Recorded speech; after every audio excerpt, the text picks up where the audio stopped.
Welcome to Small Business Big Visibility. This week we are so lucky to have Scott Marker with us. He is an author, speaker, consultant, small business owner, and a mixed martial arts guru. Scott, tell us your story. Hey, thanks for having me on, Jason. Boy, that's a lot of stuff. That was the short list. That's a short list. I did martial arts my whole life since I was a kid. We were considered a fighting school, so I didn't use any of the same stuff, and so that got me involved in Brazilian Jiu-Jitsu, Gracie Jiu-Jitsu originally, before people in here in the Valley even knew what it was. In fact, I learned off of just some tapes. Then UFC happened in November of 1993, and then I saw Hoist Gracie, and I went, wow. So I called the closest black belt for the Gracies was Pedro Sauer down in Salt Lake, Utah, and he could barely speak English. Oh, wow. And brought him up here in February of '94, and really that started Brazilian Jiu-Jitsu in the area. It started with me. I have a big mixed martial arts background that got me into officiating, so I really have just been off of martial arts. How that ties into business is, one, stuff has to be realistic.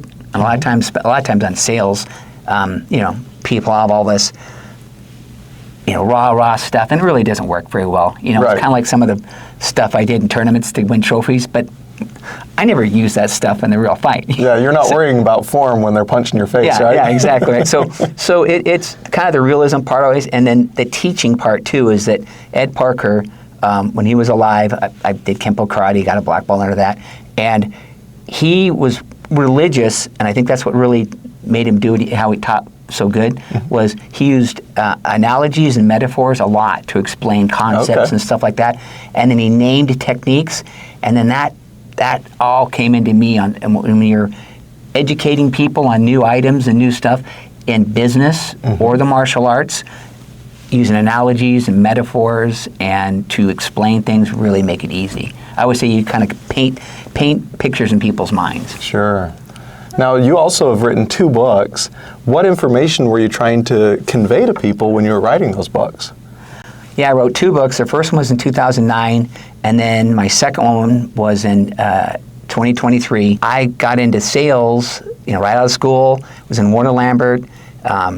We were in one of the top sales teams in the nation. And then from there, I got moved around a lot and finally decided I want to come back to Idaho, had some experience. I started to see patterns of the way companies talked about sales as the most important thing, talked about how important salespeople were, but then treated them poorly. That's probably the biggest passion of mine was that piece. But then right behind that was things that I have done or other people I've seen done that worked. Like, for example, I work for one company, international company. I'm out of hundreds and hundreds of reps. I'm number 1 2 years in a row out of Boise, Idaho, and they patted me on the back, gave me recognitions, but never once asked me what I was doing. It was exactly opposite of what they taught in their training. Incredible. And so what I try to do, getting back to my martial arts roots and realism, is that's what I try to do is just bring in stuff that either I've done before, I've coached other people to do, just realistic stuff, and cut all the excess fat. Gotcha. So what is something that you'd like teaching people and sharing in the sales world or in business world as well? I mean, you have so much experience. One thing I like to teach is this is a good concept for business owners, and then if they have teams, other people, and it also is good for yourself. I always like to use analogies. So I'm the Boise State's football coach. They're down by 7 at halftime. He's in the locker room, and he says, okay, guys, they're killing us on the corners. We have to make some adjustments. Do all of them throw themselves on the ground and say, oh, coach, we played them in the first year and beat them. Why do we have to make any changes? No, it's part of the game. Right. So change and adjustments are just part of the game, but employees and people on the most outside of football like that don't like a lot of constant change. Right. You know what I mean? So it just drives them crazy. Oh, now another change. So my analogy here is but now when the football team goes back out on the field, 80% of the game doesn't change. There's 100 yards, 2 field goals, offense, defense, the ball stays the same. Yep. Now just imagine, and then 20% does change. That day is 100 degrees outside, or it's snowing because they're an outdoor stadium like Boise State, or it's an indoor stadium. They get better, you get better, their players get hurt. That's a 20% you can't control. Yeah. Companies need to teach what's not going to change, and so my football field for businesses is called the Strategic Customer Cycle. See that? And where I came up with that is that what's not going to change with the customer journey going through is retaining, qualifying, prospecting, converting. In my first book, this was closing. I stripped it because I want to be more customer-centric. You close on a house, not you convert. A great new customer. You're not. I'm trying to get rid of all the sales jargon. Right. Fulfilling, supporting, and expanding, and these are all verbs because it's telling people you never stop doing all of them. They're a constant journey all the time. And the squared, I put the squared on there, Strategic Customer Cycle Squared, so that people remember that salespeople aren't the most important people. The owner, this person, that person. This is the reminder of everybody is important on the team. And that's something that I want everybody to do here is that you're all part of the team. And what's your main goal? Taking care of your customers. It really boils down to how do you attract your customers? How do you convert them? And how do you retain them? You started every time someone's going to talk about something, like say sales, for example, and they're going to say, so AI is a big thing right now. AI is everywhere. What are we going to do? Guess what, folks? This is where this is great. Now you say, okay, this doesn't change. Where does AI fit into every piece here? Right. So, for example, prospecting, most people use like a LLM and like a Claude or a ChatGPT to write better emails, help them proofread emails and stuff like that. So you could put AI everywhere in here. What about chatbots? Might be in the supporting piece of this. So everywhere in here you need to do. So, and this is where you're going to go in here. And then also it helps you when it comes to improving. Because I've done this before. I've done consulting before, and I explain this to a business owner, and I go, so where's your challenge? And they go, oh wow, we're bringing people in, right? But we just can't convert them. So they work on being better, as you talked about on the podcast previously, is making a better offer and be able to explain it in more detail and like that. And what makes you different than everybody else. Also, it could be, hey, we're bringing in new customers, but they're really not a good fit. So you need to get back up there and qualify. So again, what this does is it helps you break down your game. Yep. And take it down. Because again, we're not going to get better at football today, not going to get better at soccer today. We're going to get better at some specific part within the process. So it's going to be about, once we convert a customer and bring them on, how are we going to get them a roll out of red carpet treatment and the fulfillment? Let's talk about that. Sure.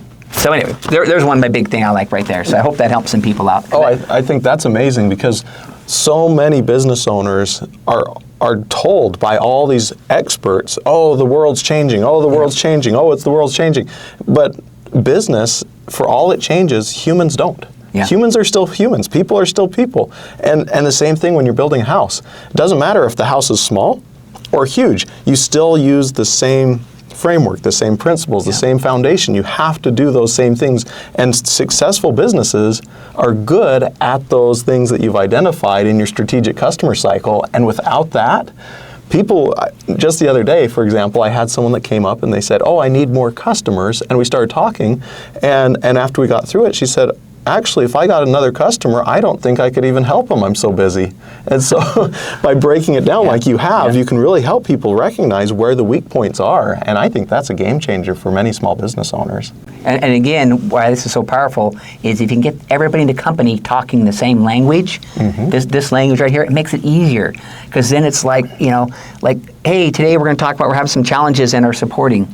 Are supporting, oh, okay, and we've talked about it before, and not like, oh, we're having problems with customer service. Well, what does that mean? Is it the fulfillment piece of it, or is it the supporting piece of it, retaining piece of it? Anyway, help you break down your game. Yeah, so taking what you've learned over all these years, being one of the best at sales and then writing books about it and talking about the problems in the sales world.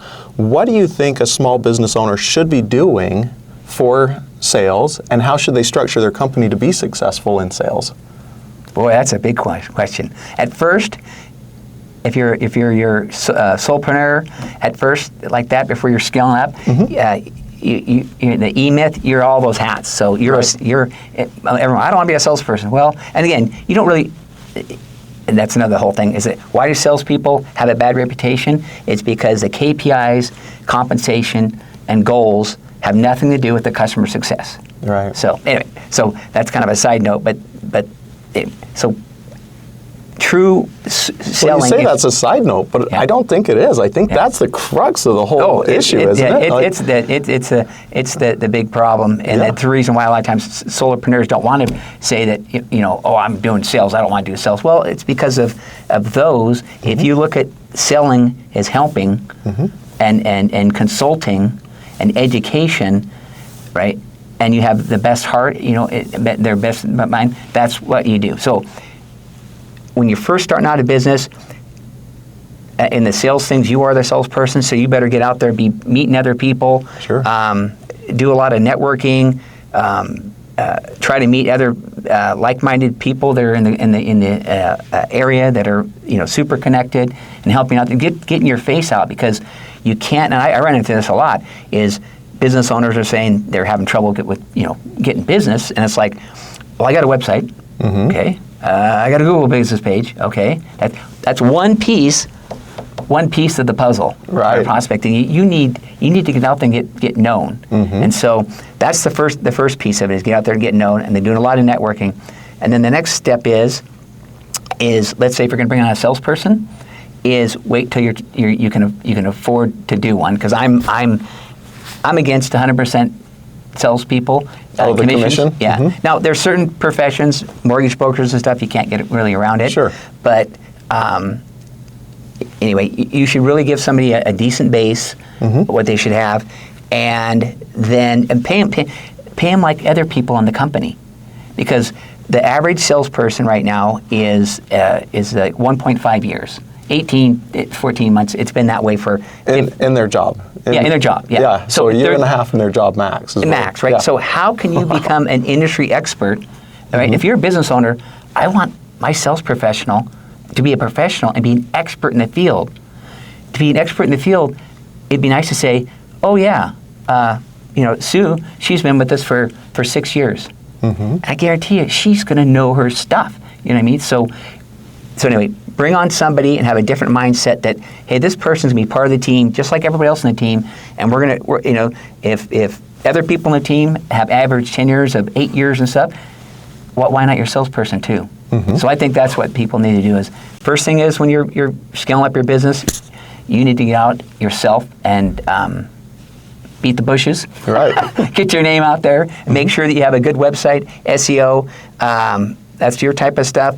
And then a good Google business page. That's all. Those are the basic stuff you got to have. Right. But that you can't do that alone. You got to get out there and get the business gone. And then from there, when you bring a salesperson on, just make sure that you bring them on, because you'll have a competitive advantage, huge competitive advantage. Because if your competitors are rotating through salespeople all the time, that's going to be a huge competitive advantage. And that segues me into a cool little hack here. Oh, okay. Yeah, let's hear it. Here's a hack. So when I wrote my first book, I worked at this company, and I worked for an attorney. We did full cycle revenue. And in my CRM, there wasn't a lot of competitors, but I knew all the salespeople of all my competitors. And I'd flag all the accounts that salesperson had. And now if that salesperson left the competitor, myself and 2 of my direct reports would blitz all of them with a new couple references, just drop by. Hey, by the way, we'd love to help you out. Because a lot of times the relationship wasn't with the company, it was with the salesperson. Oh, okay. So tell me more about, you talk about that idea with putting all that data into the CRM, and I know so many business owners, so many people in business, they absolutely hate the CRM. What's your thoughts on the CRM? CRM, I've ranted and raved about it for years. I say it's a necessary evil. right? And it's one of the most, but I tell you at the same time, it's one of my biggest successes and all of my teams, when I train my team, biggest successes. I always say you have to automate your memory, and that's a CRM. So I think one of the biggest things, and this goes right into customer service too, on the support part of this, right, is well, dentist offices do it all the time, is they come in, my dentist comes into me and will say, so how are your kids and your wife? He's looked at his CRM. There's no way. I mean, I haven't been going to him that long, you know. Right. But it's important like that. So I just think that people underutilize, and I'm really heavily focused on the sales side of things, but it can help you on your support part of your things. Anyway, I think the CRMs are way underutilized. Yeah, I agree. And the CRM gives the people a better ability, is what I hear you saying, to actually connect with customers in a way that's meaningful to the customer. People always say, Scott, you have the best memory. I didn't. I had a cheat code, and I would glance at my CRM before I walked in. Right. That's a fantastic strategy. Now, you work and know so many business owners. You work with so many. You've talked to so many. I mean, it's your world. And you've been in business for decades now, and I'd love for you to break it down for me and for the audience. What do you think is the one thing from your whole cycle that you've got over there? What's the one thing that you think most businesses get wrong? Well, on my strategic customer cycle, retention's first, and it really doesn't belong there, but I put it there as a reminder to companies that they roll out the red carpet for a new customer, do whatever, pull out all the stops, and then that kind of resides. And so the reason I put it first is to remind people that customers, companies, that their existing customers are a gold mine. Yeah. Because one, having churn all the time like that, it's just terrible for a business versus really high retention and stuff like that. So I think what companies need to do is utilize my deal and put a retention strategy in place, meaning that I'm going to have my A, B, C, D customers, and which ones are going to be worth doing it. And on A customers, because some customers deserve champagne, some deserve sparkling water. Gotcha. Right? Because you can't afford to give all the same service. Right. And so put a plan in place of how are we going to retain them. And that could be a big customer, taking them to lunch once a year or once a quarter, whatever. But map that out. Map that out what you're going to do. And then on the retention piece, right from there, happy customers, this ties right into it.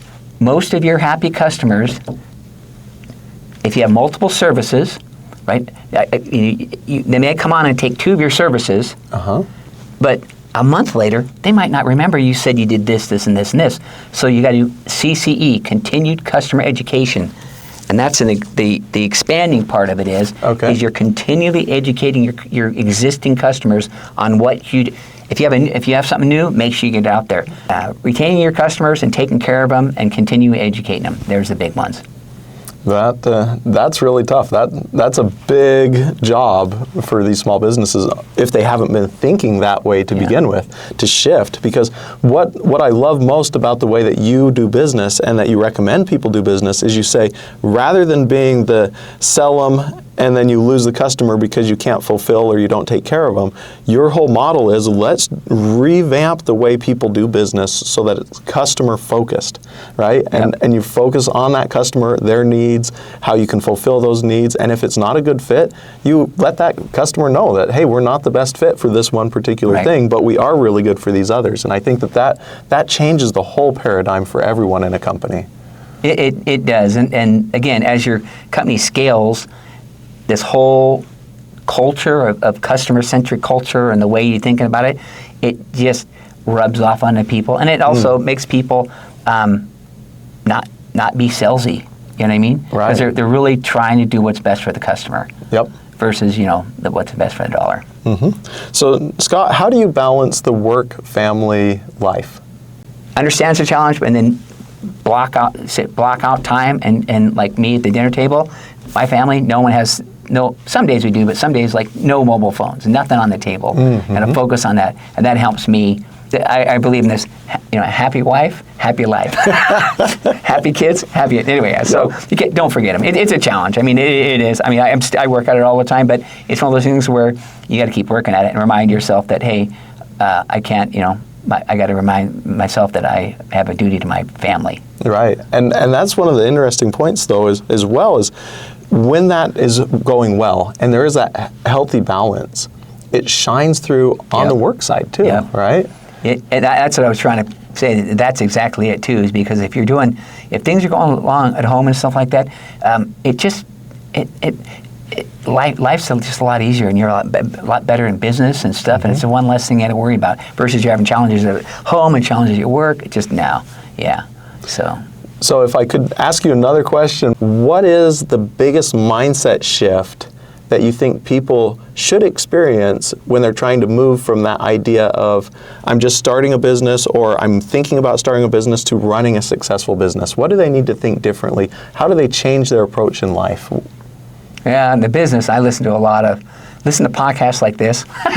Really it is, because you can't reinvent the wheel. But really, the couple of quick things is if your keys is don't try to do it yourself, meaning that talk to other business owners, watch podcasts. That's a big thing because a lot of times people just kind of run around on themselves. So go out and network.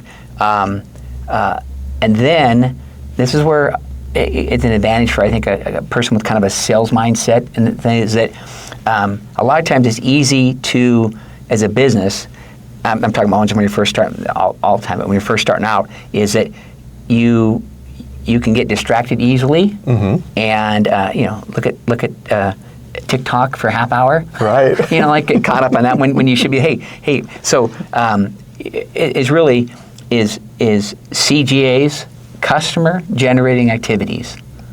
Those are what you got to focus on as a business owner, especially when you're first starting out, because again, you can get caught up in everything like that and all this other stuff. And the bottom line is especially when you're first starting out, you got to find customers, bring them aboard, and keep them. Yeah. Yep. I remember when I was first starting out, I didn't understand the power of networking. And so many small business owners don't realize there's a right way to network and a wrong way. Yeah. And you can be out thinking that you're doing customer generating activities and waste days not talking to the right people and not connecting with the right people. So I think of you as a super connector. You know everybody, you know the right way to do business in a networking sense. Do you have any tips for networking and mindsets people should have for that? And I think that a lot of times a lot of times people go to networking and it depends what you're there. If you're there just to socialize, okay, that's fine. But if you're there to network and try to, especially new business, and meet partners and different people like that, and even potential customers, you got to kind of be a little more strategic about it and not just randomly talk to people. And here's a good example is, I have someone come up to me, and I coach this to other people, and they say, they start talking to me and stuff, and it's not really a fit between us. And then they start talking about politics or something, or something that has nothing to do with anything. And so I'll listen for a little bit, and I'll just say, "Hey, Jason, it was great. Here, give me your card. Let's go meet some new people." Yeah. Don't get trapped. And I see that. And then one last tip is that I see a lot is I go to networking events. And I'm usually looking for my customers' partners. That's what I'm looking for. So I'm looking at, but I see people that I see at all the networking events, the same three people, always in the same corner. Talking to each other. Yeah. I'm like, what? And I'll go talk to them. They're like, yeah, business is slow. Anyway, so I wonder why, right? Yeah, so there's some key networking tips. And now you glossed over one phrase that I think some people may not have even thought about before. And when I discovered that phrase for myself, it started opening doors I hadn't even thought of or imagined, and it made business so good. And that phrase was ideal referral partners. And do you want to elaborate on that a little bit? A good referral partner are other companies that have the same customers as you but don't compete against you. That's the best referral partners. No other ones yet, but those are where you start. So a painting company and a gutter company. Yep. You know what I mean? They're disaster recovery and plumbing company. Plumbing companies, a lot of times, will discover a whole bunch of stuff and call it disaster recovery. Bankers and attorneys. And so you don't compete against each other. You have the same customers. So now you got to figure out. Now the next thing is you use chat. That's what I use, or one of them. And you tell them exactly what you do, where you are, and say, give me 50 great referral partners. And then ask the same thing. Say, now give me 50 great cross-marketing partners.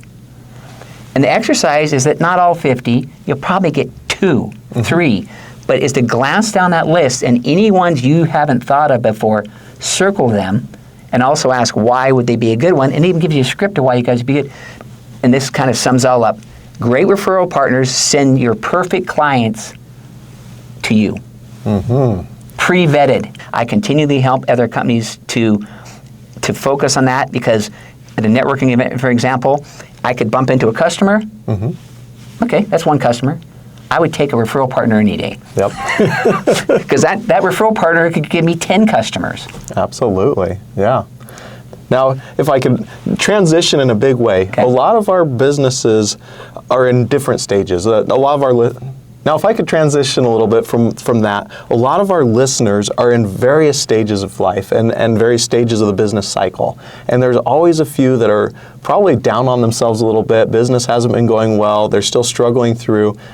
You've had this depth of experience in life. What kind of advice, either from the martial arts side or from business side, would you give them to buoy them up, give them some hope?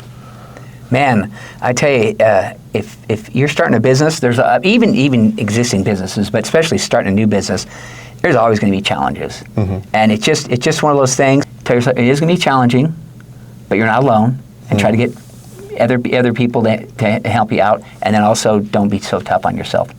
Ah, I like that. Don't be so tough on yourself. Because, I mean, most people's biggest challenge is themselves. They're in between their head. Right. Absolutely. So if you fill it with other positive people around you, trying to support you, your family, your friends, and then you, because you're filling your brain full of like positive music, podcasts, stuff that's positive, it can only help out.